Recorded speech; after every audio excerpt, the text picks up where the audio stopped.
ሰላም ሰላም ውድ የአዳ አካዳሚ ቤተሰቦች እንኳን ወደ ቻናል በሰላም መጣችሁ። ዛሬ ደግሞ እጅግ አስፈላጊ ትምህርት ይዤላችሁ መጥቻለሁ። እንዴት በቀላል መንገድ ዛሬ ብቻ እንግሊዘኛ እንዴት ማንበብ እንደምትችሉ የምናይበትን ትምህርት ወይም ቪዲዮ ይዤላችሁ መጥቻለሁ። እንግዲህ መጀመሪያ የአማርኛ ፊደላቶችን በእንግሊዘኛ ተክተን መጻፍ ከቻልን በእርግጠኝነት የምነግራችሁ ከ80% የሚሆን እንግሊዘኛን አውቃችኋል፣ ማንበብ መጻፍ ትችላላችሁ ማለት ነው። ስለዚህ ከናንተ የሚጠበቀው ምንድነው? የአማርኛ ፊደላቶችን እንዴት በቀላል መንገድ በእንግሊዘኛ ተክተን መጻፍ ማንበብ እንችላለን የሚለውን ካወቃችሁ ዛሬውኑ አሳያችኋለሁ። እንግሊዘኛ በደንብ እንደምትችሉ በእርግጠኝነት ነው የምነግራችሁ ማለት ነው። ስለዚህ ቪዲዮውን እስከ መጨረሻ ማየትና መከታተል ይኖርባችኋል ማለት ነው። እንዲሁም ለቻናላችን አዲስ ሆናችሁ ቤተሰቦችም ላይክ፣ ሼር፣ ሳብስክራይብ ያደርጋችሁ ቤተሰብ ሁኑ። ኦንላይን ለመማር የምትፈልጉ ቤተሰቦችም ቪዲዮ ላይ በማስቀምጠው ቁጥር በማንኛውም ሰዓት በመደወል አማርኛ፣ እንግሊዘኛ፣ ሂሳብ ከመሰረቱ መማር የምትፈልጉ ቤተሰቦች አናግሩኝ፣ መማርና መከታተል ትችላላችሁ ማለት ነው። አሁን ቀጥታ ወደ ትምህርቱ እንሄዳለን ማለት ነው። ያ መጀመሪያ አሁን አማርኛውን እንጽፋለን፣ ከዛ በእንግሊዘኛ ደግሞ እንጽፋለን ማለት ነው። መጀመሪያ ከሀ ጀምር ዛሬ ያ እንጻፍ። አሁን ከሀ ጀምረን ሀ ሁ ሂ ሃ ሄ ህ ሆ። አሁን እነዚህ የአማርኛ ፊደላቶች እንዴት በእንግሊዘኛ ጻፋቸው? አሁን እነዚህን ካወቃችሁ በቀላሉ መጻፍ ማንበብ ትችላላችሁ ማለት ነው። እንዴት መጻፍ እንደምንችል እንግዲህ እዚህ ጋር ከስሙ እንደምትረዱት ለሃ መጀመሪያ ምን ማወቅ አለባችሁ? ተነባቢና አናባቢ የማታውቁ ልጆች ደግሞ ቪዲዮ ሰርቻለሁ፣ መጀመሪያ ማየት አለባችሁ ማለት ነው። አናባቢዎቹ 5 ናቸው። ለሁሉም የምትጠቀሟቸው እንግሊዘኛ ለማንበብ ሆነ ለመጻፍ የምንጠቀማቸው ምንድኖች ነው? ወደ 300,000 ከ300,000 በላይ ቃላቶች አሉ። ግን የምንጠቀም ምንድነው? እነሱን ምን መሰረታቸው በምንድነው? እነዚህ አምስቶችን አናባቢ ተጠቅመን ነው ማለት ነው። ማን ናቸው አናባቢዎቹ? ማን ናቸው? ኤ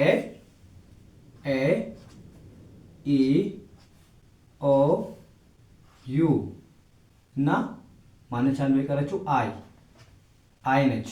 ስለዚህ እነዚህ አምስቶቹን ተጠቅመን ነው የተለያዩ ቃላቶችን መመስረት የምንችለው ማለት ነው። ስለዚህ እነዚህን ድምጻቸውን መጀመሪያ ማወቅ አለባችሁ ማለት ነው። እንግዲህ እንደ መግቢያ ያክል ልንገራችሁ፣ ግን ሌላ ቪዲዮ በደንብ ስለሰራው ገብታችሁ ማየት ትችላላችሁ ማለት ነው። ስለዚህ እዚህ ጋር እንደ መግቢያ መነግራችሁ መያዝ ያለባችሁ አሁን እዚህ ጋር ዛሬ የምንጠቀማቸውን ኤ እንደ እንደሚነበብ ኤ እንደ አ ሚል ድምፅ እንዳለው፣ ኢ ደግሞ ራሷ ኢ ብለን እንደምናነባት፣ ከዛስ ኦ ደግሞ ምን አይነት ድምፅ አላት? እቺ እንደ ኤም ትነበባለች። በእርግጥ እንደ ኤም ማንበብ እንደ ኢ ማንበብ ትችላላችሁ። እንደ ኤ ያዟት። ኦ እንደ ኦ ይነበባል። ዩ እንደ ኡ ሚል ድምፅ አለው። ሚል ድምፅ አለው። አይ እንደ ኢ ሚል ድምፅ አላት። ሲኛዋ ኢ እንደ ኤ ነው የምትነበበው። እሺ ዛሬ የምናየው ላይ ሌላ ጊዜ ደግሞ እንደ ኤ እንደ አም። አሁን ኤ ሁለተኛ ድምፅ አለው። እንደ አም እንደ ኤም ይነበባል። ዛሬ የምናየው ደግሞ እንደ ምንድን ነው አልኳችሁ? እንደ አም ይነበበው አንዱን ብቻ።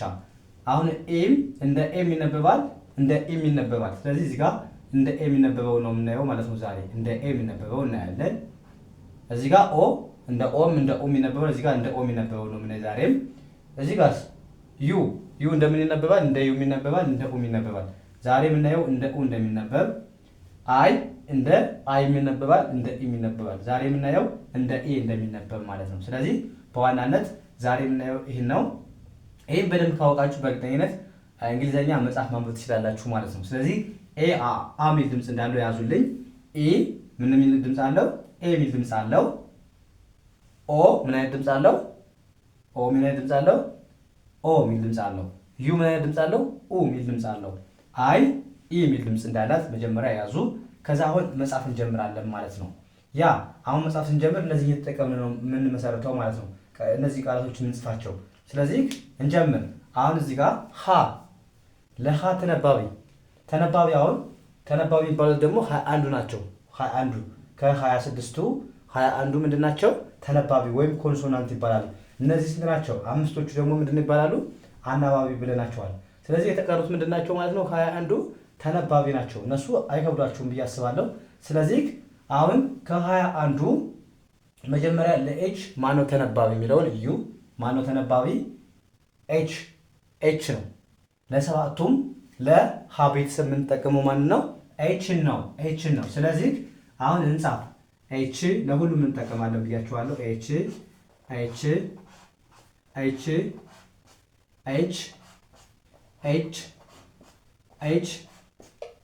ኤች በጣም ጥሩ። አሁን ይህን ያዛችሁ። ለሰባቱም ተነባቢ ማን አልኳችሁ? ኤች ነው። ስለዚህ ይህን ካወቃችሁ በቀላሉ ምን ማድረግ ትችላላችሁ ማለት ነው? አናባቢዎቹን መተካት። አሁን እዚህ ጋር ከስሙ እንደምትረዱት ሀ ስትሉ ምን አይነት ድምፅ አለው? ሀ ስትሉ አ ሚል ድምፅ አለው። ጉሮሯችሁ ላይ አ ሚል ድምፅ አለ። ስለዚህ አ ማለት ደግሞ ማናት ብያችኋለሁ? ኤ ነች። ስለዚህ ኤች ኤ እናደርጋለን። አ ሚል ድምፅ ስላለው ኤ እናደርጋለን ማለት ነው። አናባቢ ኤን እንጨምራለን። ከዛ ወደዚህኛው ስትሄዱስ ማን አለ? ይቅርታ ትንሽ ጉንፋን ስለያዘኝ ድምፄ ሊረብሻችሁ ይችላል ማለት ነው። በጣም ይቅርታ ብያለሁ። ኦኬ እዚህ ጋርስ ሁ ስትሉ ምን አይነት ድምፅ አለ? ሁ ስትሉ ኡ ሚል ድምፅ አለ አይደለ? ኡ ማለት ደግሞ ማን ነው ብያችኋለሁ። እዚህ ጋር ኡ ማለት ማነች? ዩ ነች፣ ሁለተኛ ፊደል። ስለዚህ ኤች ዩ እንላለን። ኤች ዩ። ከዛስ ሀ ስትሉ ይቅርታ እዚህ ጋር ሂ ማለት ነው። ሂ ስትሉስ ምን ትላላችሁ? ሂ ስትሉ ኢ ሚል ድምፅ አለ አይደለ? ኢ ሚል ድምፅ አለ። ኢ ማለት ደግሞ ማናት ብያችኋለሁ? አይ ነች። ስለዚህ አይ እናስገባለን ማለት ነው። በቀላሉ አይ እናስገባለን። ከዛስ ሀ ስትሉ አሁን ማን አለ? ከዚህ ጋር ተመሳሳይ ነው ከመጀመሪያው ጋር። ሀ ስትሉ ማን ነው ማለት ነው? ኤች ኤ። አ ሚል ድምፅ ስላለ ኤች ኤ ጨመርን ማለት ነው በቀላሉ። በጣም ጥሩ። ከዛ ሄ ስትሉ ሁለት አናባቢ ያለ። ሄ ስትሉ ድምፁ ረዝማል አይደል? ሄ ስትሉ አይ ኢ። ስለዚህ ማን ይጨመራል ማለት ነው? አይና ኢ። ወይም ኢን ብቻ መጨመር ትችላላችሁ፣ አይን አለማስገባት ትችላላችሁ። ግን በደንብ እንትንትሉ አይ ኢ ብላችሁ ብትዙት አሪፍ ነው ማለት ነው። ስለዚህ ኤች አይ ኢ ብለን ጻፍን ማለት ነው። ያ ስድስተኛ ፊደል ደግሞ ምንም አናባቢ የሚባል የለውም። ምንድን ነው የሚቀመጠው ማለት ነው? ተነባቢ ብቻ ነው የሚቀመጠው ማለት ነው። ስለዚህ ተነባቢው ማን ነው? ኤች ነው። ራሱ ኤች ብቻ ነው የሚቀመጠው እንጂ አናባቢ የለውም። እነዚህ ምንድናቸው ማለት ነው? ሳድስ ፊደሎች ምንድን ያላቸው ማለት ነው? አናባቢ ራሳቸው ምንድናቸው? 21ዱ ምንድናቸው? እነዚህ ሳድስ ፊደሎች ስለሆኑ ማለት ነው። ስለዚህ 21ዶቹ ተነባቢ ናቸው እንጂ አናባቢ ስለሚያስፈልጋቸው ወይም ሳድስ ፊደል አናባቢ የላቸውም። ስድስተኛ ፊደል አናባቢ እንደሌላቸው መያዝ ነው። ከዛ ሆ ስትሉ ምን አይነት ድምፅ አለ? ኦ ሚል ድምፅ አለ አይደል? ሆ በቃ አለቀ። ኦን አስገባን። በዚህ ነው የምትይዙት ማለት ነው። እንደዚህ አድርጋችሁ በቀላሉ መያዝ ትችላላችሁ ማለት ነው። ለሃ መጀመሪያ ማለት ተነባቢው ኤች እንደሆነ ለሁሉም የምንጠቀመው ኤች እንደሆነ ማወቅ አለባችሁ። ከዛ ይህን ካወቃችሁ አናባቢዎቹ በጣም ቀላል ናቸው። በአሁኑ መንገድ ድምፃቸውን እንትን እያላችሁ መሄድ ትችላላችሁ ማለት ነው። ያ በጣም ተመሳሳይ ነው። አሁን ለም በጣም ቀላል ነው። ይህን ካወቃችሁ ምንም አይከብዳችሁም። ለን እንጻፍ እስኪ። አሁን ለምሳሌ ለ ሉ ሊ ላ ሌ ል ሎ። በጣም ጥሩ። አሁን እነዚህ ጻፍን አይደለ? መጀመሪያ አሁን እንደ ኤችን ተጠቀምን አይደለ? አሁን ማነው ተነባቢው? ማነው ለዚህስ ማነው ተነባቢ የሚለውን መጀመሪያ እዩ። ማነው ተነባቢው? ኤል ነው። ከስሙ እንደሆነ ለ ስትሉ ኤል እንደሆነ የእንግሊዘኛ አልፋቤት ኤል ምንድነች ማለት ነው? ለሰባቱም ለቤተሰብ የምንጠቀመው ማንን ነው ማለት ነው? ኤልን ነው ማለት ነው። ያ ስለዚህ እንጻፈው። ኤልን እንጻፍ።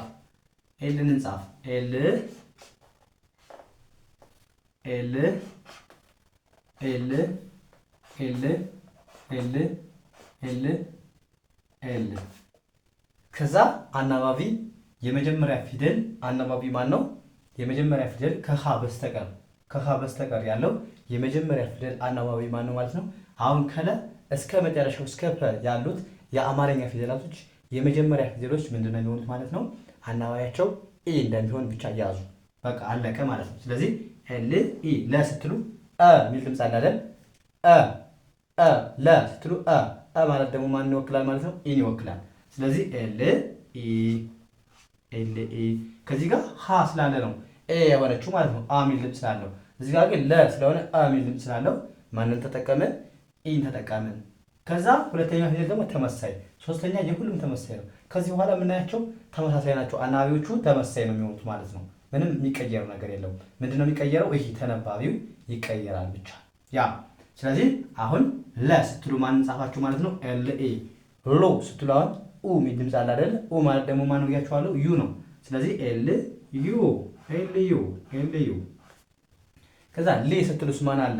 ኢ የሚል ድምፅ አለ አይደል? ኢ ማለት ደግሞ ማን ነው ብያችኋለሁ? አይ ነች። ስለዚህ ኤል አይ ኤል አይ። ከዛስ ኤል አይ አለን ሌ እሱ ማን ነው? ላ ስትሉ ማን አለ? ላ አ የሚል ድምፅ አለ አይደል? አሁንም አ ማለት ደግሞ ኤ ነች። ስለዚህ ኤል ኤ ኤል ኤ። ከዛ ሌ ስትሉስ ሌ ስትሉ ብቻ ወረድ ነው በቃ አይ ኢን መጠቀም ነው።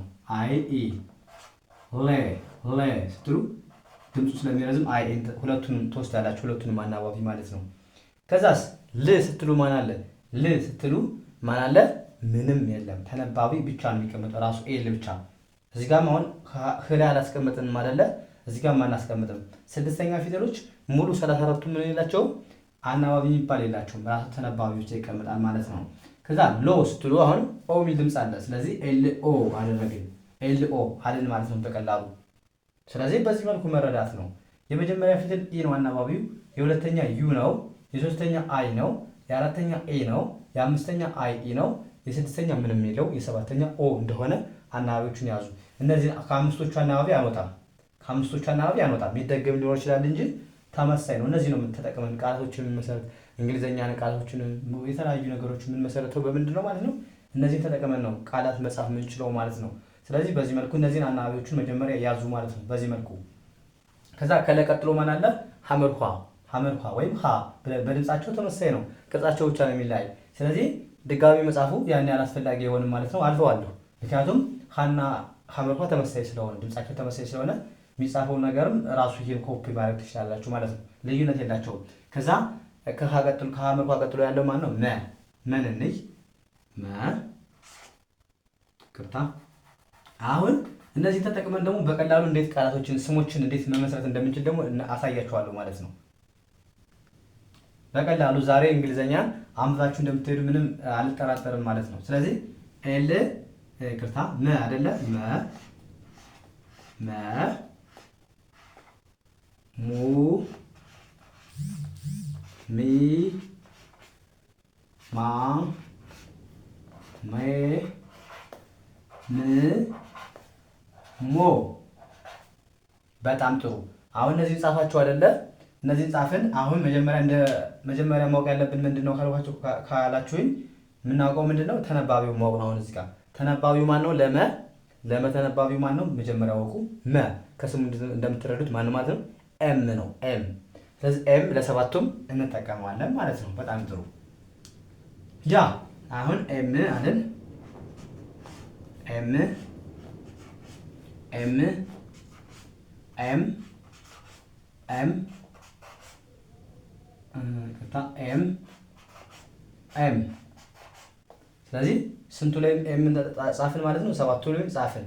ስለዚህ ሰባቱ ላይ ከጻፍን አሁን ለለ የወሰዳችሁትን እዚህ ጋር አመጣችሁ መጨመር ነው። ምኑ ነው የምጨምሩት? አናባቢው። የመጀመሪያ ፊደል ኢን መጨመር ነው። የሁለተኛ ዩን መጨመር ነው። የሶስተኛ አይን መጨመር ነው። የአራተኛ ኤን መጨመር ነው። የአምስተኛ አይ ኢ፣ የስድስተኛ ምንም አንጨምርም። የሰባተኛ ማንን መጨመር ነው? ኦን መጨመር ነው። አለቀ። ስለዚህ አሁን እንጻፍ። ስለዚህ መ ስትሉ ማን ነው ማለት ነው? አ የሚል ድምፅ ያለው ኤም ኤ ኤም ኤ። በስመ አብ ይቅርታ፣ ኤም ኤ አለን። ብዕሩን እየቀያየሩት ነው ማርከሩን፣ ይቅርታ። መ አለን። ከዛ ሙ ስትሉ አሁንም ሁለተኛው ወሰዳችሁት ማን ነው? ዩ ዩ ዩ። እስቲ ጋር ዩ ነው የምንወስደው። ምንም ግራ የሚያጋባ ነገር የለውም። ከዛ ሚ ስትሉስ ሶስተኛ ፊደል ሚ ማለት አማርኛ ማታውቁ ብዙዎች እያወቃችሁ ድምጻቸውን እያወቃችሁ አማርኛ ማትሉ ልጆችም በዚህ መልኩ አማርኞችን ማወቅ ትችላላችሁ ማለት ነው። ስለዚህ ሚ ስትሉ ማን ነው? ሚ ስትሉ ሶስተኛ ፊደል አይደለ? አይ አይ። ስለዚህ አይ እናስገባለን በቀላሉ ማለት ነው። ይሄው አይ። አራተኛ ሜ ስትሉ እሱ ማ ስትሉ ማን አለ? አ የሚል ድምፅ አለ አይደለ? አሁንም አ እየተጠቀምን ይኸው ኤ ኤ ኤ ተጠቀምን ማ ብለን አነበብን። አሁን ሜ ስትሉስ አይ ኢን። እስካሁን አይ ኢን ነው አምስተኛ ፊደል የተጠቀማችሁት። ተመሳሳይ ናቸው። ምንም የሚቀየር ነገር የለውም። አይ ኢ። ስድስተኛ ምንም የለውም አይደል? ስድስተኛ እስካሁን ምንም አልተጠቀምም። ራሱ ተነባቢ ብቻ ነው ያለው። መጨረሻ ሞ ኦ ነው አናባቢው። በቃ ይህ እኮ ነው፣ ሌላ ነገር የለውም ማለት ነው። በዚህ መልኩ ጻፋችሁ ማለት ነው። አሁን ቃላቶችን ደግሞ እየመሰረትን እናያለን። በደንብ ይገባችኋል፣ በደንብ ነው የሚገባችሁ ማለት ነው። አሁን የመጨረሻ ሰን እንይና ቃላቶችን በእነዚህ ቃላቶች ዛሬ ከነዚህ ከተማርናቸው ቃላቶችን እያገጣጠምን እንዴት መመስረት እንደምንችል እናያለን ማለት ነው። አሁን ከመቀጥሎ ማን አለ? ሰ ሰን እንጻፈው መጀመሪያ ሰ ሰ ሱ ሲ ሳ ሴ ስ ሶ። አያችሁ አሁን እነዚህ ጻፍን። በእንግሊዝኛ ለመጻፍ ማንን ማወቅ አለብን? መጀመሪያ ተነባቢ ማወቅ አለብን። ተነባቢው ማን ነው? ለሰ ከስሙ እንደምትረዱት ማን ነው ማለት ነው? ኤስ ነች። ኤስ ከሆነች ለሰባቱም ኤስን እንደረድራለን ማለት ነው መጀመሪያ። ስለዚህ ሰ ማለት ኤስ ነች አልባችሁ። ኤስ ከዛ ኤስ አሁንም ኤስ ኤስ ኤስ ኤስ ኤስ። ከዛ ይሄን ተነባቢውን አወቅን። ከዛ አናባቢዎቹ ምንድን ነው ብያችኋለሁ። የመጀመሪያ ኢ እያላችሁ መሄድ ነው። እስካሁን የተጠቀማችሁትን ምንም አትቀይሩትም። ስለዚህ ኤስ ኢ ኤስ ኢ ከዛ ኤስ ዩ ኤስ አይ ኤስ ወይኔ ቀጥታ ኤስ አይ አለን። ኤስ ኤ ኤስ አይ ኢ ኤስ ብቻ ኤስ ኦ። አያችሁ ምንድነው የጨመርን? መጀመሪያ ምንድነው ወገን ተነባቢው ማን ነው? ለሰ ከስሙ እንደምትረዱት ኤስ ነው። ኤስ ለሰባቱ ተጠቀምን። ከዛ አናባቢዎቹ እስካሁን የተጠቀምናቸውን ለለም ለመም ለሰም የምንጠቀመው ማለት ነው። የመጀመሪያ ፊደል ኢ ነው። የሁለተኛ ፊደል ማን ነው? አናባቢው ዩ ነው። ዩ ነው የምንጨምረው። ሶስተኛ ፊደል ማን ነው? አይን ይወስዳል። አራተኛ ማንን ይወስዳል? ኤን ይወስዳል። አምስተኛ አይ ኤን ይወስዳል። ስድስተኛ ምንም የለውም። የሰባተኛ ኦን እንደሚወስድ ብቻ ያዙ ማለት ነው።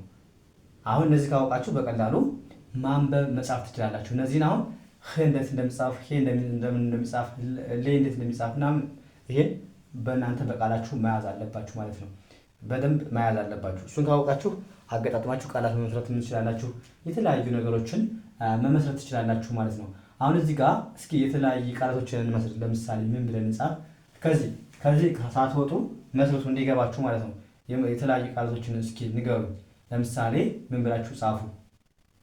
እሺ ሀ እሺ ለምሳሌ እዚህ ጋር ሰላም ብላችሁ ጻፉ። እዚህ ጋር እዚህ ጋር ይታያችኋል ብዬ አስባለሁ። ሰላም የሚለውን ጻፉልኝ። አሁን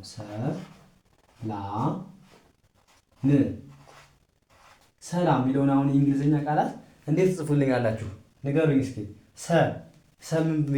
ምን ብያችኋለሁ? እዚህ ጋር ኤስኤ ነው የሚጻፈው ብያችኋለሁ አይደል? ኤስኤ በጣም ጥሩ። ኤስኤ ከዛስ ላ አይደለ? ላ ነች እቺ ላ። ሰላም ላ ስትሉስ ማን ነው ብያችኋለሁ? ለላይ ሂዱና ላ ምንድን ነው የጻፍነው? ማን ይወስዳል ብያችኋለሁ? ኤልኤ። በጣም ቀላል ነው። ኤልኤ ከዛ ምን ስንተኛ ፊደል ነው? ስድስተኛ ፊደል። ሂዱ ምን ላይ ሂዱ ማለት ነው። ምን ላይ ስትሄዱ ምን ታገኛላችሁ? ምንም አናባቢ የለውም። ራሷ ተነባቢ ብቻ ናት። እቺ ብቻ ናት አይደለ? ኤም ብቻ ነች። ስለዚህ ማን እናስቀምጣለን? ኤምን ብቻ አስቀመጥን ማለት ነው። ኤምን ብቻ አስቀመጥን። አያችሁ በቀላሉ እንግሊዘኛ አነበባችሁ ማለት ነው። በዚህ መልኩ ማለት ነው። ስለዚህ ምንድነው ማወቅ ያለባችሁ? እዚህ ጋር ያሉትን መያዝ ነው። ለምሳሌ ሌላ ቃል ንገሩኝ። ሰላም ለምሳሌ ላም ብላችሁ ጻፉ እስኪ።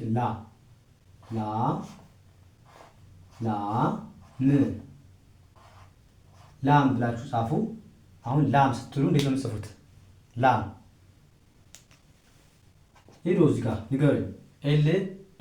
ሄዱ ላሌ ሄዱ ይኸው ላሌ ሄድን። ላሌ ምን ብለን ጻፍን? ኤልኤ በቃ ኤልኤ ከዛስ ምን ላይ ሄዱ? ምን አይደለ? ላም። ስለዚህ ምን ላይ ስትሄዱ አሁን ማን አለ? ኤም ብቻ ነው። ይኸው ኤም ብቻ አስገባን። አሁን ምን ይላል? ላም። ይሄ ምን ይላል? ሰላም ይላል። ስለዚህ በቀላሉ አማርኛ እንግሊዘኛ ጻፋችሁ ማለት አይደለ? ስለዚህ በዚህ መልኩ መለማመድ። ሌላ ቃል ንገሩኝ። ከዚህ ሳትወጡ ለምሳሌ ሞላ ሞላ ብላችሁ ጻፉልኝ።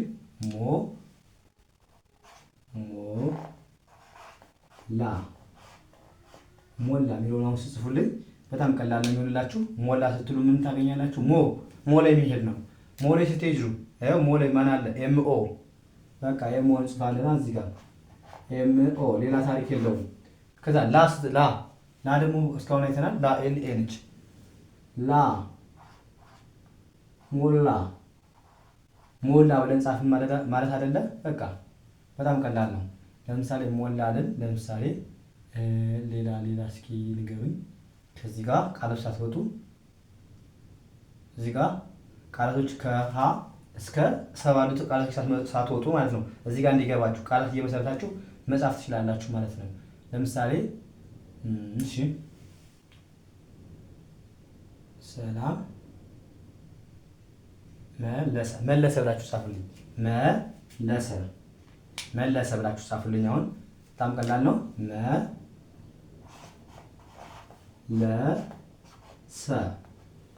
መለሰ የሚለውን አሁን ጻፉልኝ። የመጀመሪያ ፊደል አይደለ? መለ ሂዱ። መለ ስትሄዱ ማን አለ? ኤምኢ። ስለዚህ ኤምኢ ለስንተኛ ፊደል ነው? የመጀመሪያ ፊደል። ለማለት ኤልኢን ወሰድን። ኤልኢ ከዛስ ሰ የመጀመሪያ ፊደል። አሁንም ኤስኤ አይደል? ኤስኤን ወሰድ። መለሰ። አሁን መለሰ ብለን ጻፍን አይደለ? በቃ በቀላሉ ይሄ ምን ይላል? መለሰ ብለን በቀላሉ ጻፍን ማለት ነው። ያ ሌላ ቃል ንገሩኝ። መለሰ ለምሳሌ ሌላ ቆይ ንገሩኝ። እሺ ምላስ ብላችሁ ጻፉልኝ። ምላስ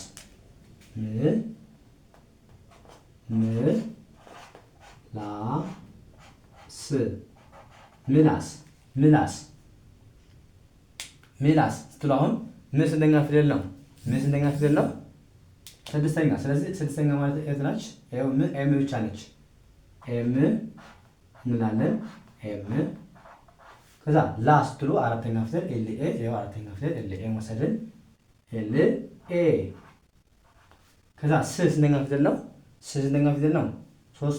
ስድስተኛ ፊደል ስ ላይ ሂዱ። ይኸው ስ ማለት ኤስ ብቻ ነው፣ ምንም የለውም።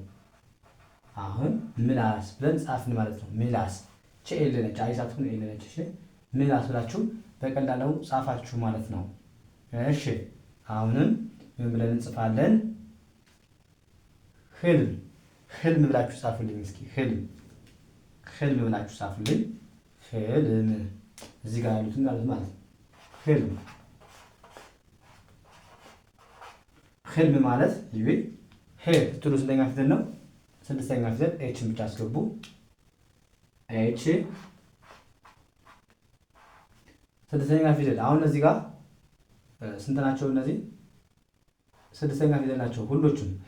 ህልም ስትሉ ስድስተኛ ፊደል ናቸው።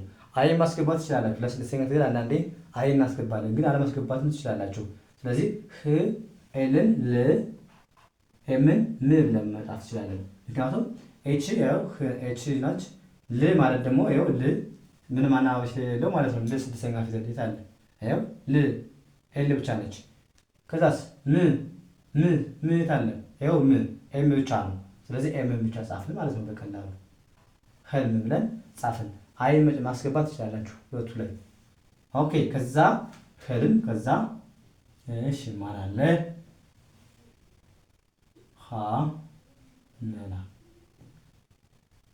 መላ ብላችሁ ጻፈው። መላ ብላችሁ ጻፉልኝ። ይሄ በደንብ ታያችኋል፣ ግን ከታ እንግዲህ ትንሽ ከታያችሁ እንዲገባችሁ ያለው ለምሳሌ መላ ብላችሁ ጻፉልኝ። መላ ስትሉ አሁን ምን አለ? የመጀመሪያ ፊደል ውሰዱ። የታለች? ይኸው ኤምኢ ማለት ይኸው ኤምኢን ጻፍን። ከዛ ላ ስንተኛ ፊደል? አራተኛ። ላ ማለት ኤልኤ መላ ብለን ጻፍን። መላ አያችሁ? መላ ስትሉ በዚህ መልኩ ጻፋችሁ ማለት ነው። ስለዚህ ከዚህ አትወጡም። በቃ ከዚህ ሳትወጡ በቀላሉ እንግሊዘኛ መጻፍ ማንበብ ትችላላችሁ ማለት ነው። ስለዚህ እናንተ የእነዚህን ድምጾች በደንብ ማወቅ፣ የአናባቢዎቹን ድምፅ ማወቅ በቃ በዚህ መልኩ ከተረዳችሁ እንግሊዘኛ በቀላሉ ማንበብ መጻፍ ትችላላችሁ ማለት ነው። ስለዚህ በቀላሉ በዚህ መልኩ መረዳት ያስፈልጋል ማለት ነው። ስለዚህ በዚህ መልኩ ተለማመዱ።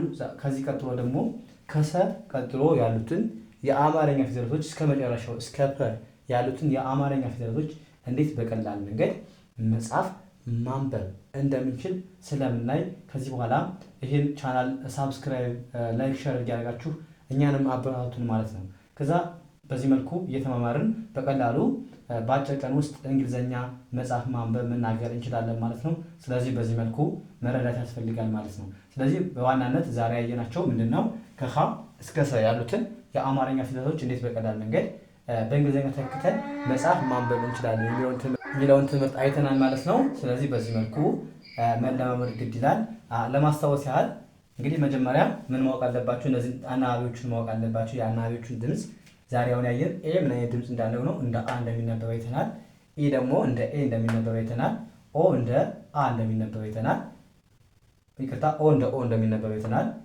ኡ እንደ ዩ፣ ዩ ኡ እንደሚባል አይተናል። አይ እንደ ኤ እንደሚነበብ አይተናል ማለት ነው። ስለዚህ እነዚህን በደንብ ያዙ መጀመሪያ።